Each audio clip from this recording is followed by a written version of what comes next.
Bonjour à tous et bienvenue pour un nouveau petit papier. Aujourd'hui, j'ai envie de vous parler des liens. La vie est faite de liens. Nous tous, vous comme moi, nous entretenons depuis notre naissance des liens de différentes natures avec tout ce qui nous entoure. Le premier lien, en toute logique, est le lien maternel.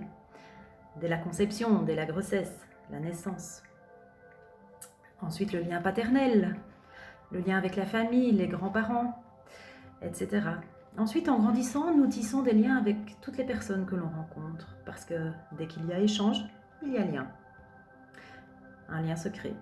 Mais nous tissons également des liens avec des situations, des objets, des choses, et même des lieux. Notre vie est une forme de tissage, faite de centaines de liens. Les liens sont vibratoires, les liens ont une mémoire. Les objets, les lieux, les situations ont une mémoire également. Et d'ailleurs, ça, j'aimerais vous préparer une petite vidéo prochainement parce qu'on va en reparler de la mémoire des lieux. Alors pourquoi j'ai envie de vous parler des liens aujourd'hui? Eh bien justement parce que les liens sont l'essence de notre vie. Ils sont ce qui nous motive, ce qui nous donne de l'amour, ce qui nous soutient ou nous donne de la joie. Ce sont des liens plutôt positifs que nous vivons au quotidien. Mais vous me direz, c'est bien beau tout ça, mais dans la vraie vie, les liens, ils ne sont pas toujours aussi beaux, aussi motivants, aussi sereins ou aussi sains, tout simplement. Parce que oui, il existe d'autres liens que nous tissons aussi au cours de notre vie et qui, au contrario des premiers, vont nous rendre tristes, vont nous démotiver, vont nous faire peur, vont nous mettre en colère, vont nous empêcher d'exister et même parfois vont avoir le pouvoir de nous réduire en miettes. Cela vous parle peut-être? Ce sont des liens de souffrance. Mais alors pourquoi est-ce qu'on tisse ces liens de souffrance puisqu'ils nous font souffrir? Nous ne le faisons pas consciemment. En général, quand on s'en rend compte, on se dit que c'est trop tard, on fait avec et on préfère prendre peut-être alors des décisions radicales et couper les ponts avec la personne concernée, si cela est possible. Ou couper les ponts avec l'endroit, le lieu. Mais est-ce que c'est la bonne solution? Et puis ce n'est pas toujours possible, c'est pas toujours faisable.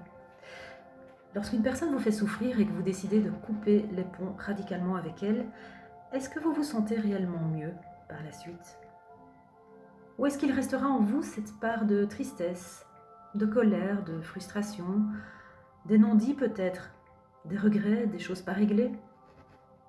Et alors on préfère masquer ou nier? Et tout simplement, on garde ça en soi et on vit avec. Vous avez coupé les ponts, mais vous n'avez pas coupé le lien, car le lien est toujours là. Les liens sont vibratoires, les liens ont une mémoire. C'est malheureusement le cas de beaucoup de personnes qui sont victimes de violences verbales, physiques, et incapables de réagir face à cela. Mais pourquoi? Lorsque vous vivez une situation de souffrance avec une personne, parce qu'elle vous fait du mal, parce qu'elle renvoie chez vous un état de mal-être avec des mots, des attitudes, des comportements qui vous blessent, il est intéressant d'en prendre conscience et de reconnaître cette douleur. Est-ce que cette personne agit de la sorte consciemment, avec la volonté consciente de vous nuire, de vous faire du mal? C'est le cas en général des situations d'emprise ou de harcèlement, par exemple. Ou est-ce que cette personne agit de manière inconsciente, sans vouloir vous blesser en fait? C'est juste sa façon de s'exprimer, sa façon d'être, son caractère. Mais ces mots vous blessent. Pourtant. Alors pourquoi? Pourquoi son attitude vous blesse, vous? Et pourquoi un même comportement avec les mêmes mots de cette même personne ne va pas blesser quelqu'un d'autre? Bien parce que cette personne vous renvoie vers vos blessures, on y revient, vers vos failles. Et à votre tour, vous lui renvoyez peut-être des mots blessants pour vous défendre, pour lui répondre, et vous allez aller cogner les blessures de l'autre. Et à ce moment-là, chacun souffre. Dans tous les cas, il s'agit de liens de souffrance. Vous souffrez, vous vous sentez victime, et vous voyez l'autre comme votre bourreau. Cela peut se passer dans la vie familiale, mais aussi et bien très souvent dans la vie professionnelle, ou même dans la vie amicale. Les liens de souffrance sont destructeurs. En les subissant, vous vous éteignez petit à petit, lentement. Vous perdez votre confiance en vous, vous perdez votre estime de vous-même, vous perdez votre énergie. Vous avez la sensation de ne plus être vous et de ne plus pouvoir discerner la réalité de la situation, de ne plus pouvoir savoir comment réagir face à cette personne, face à cette situation. Et vous perdez pied. Pourquoi?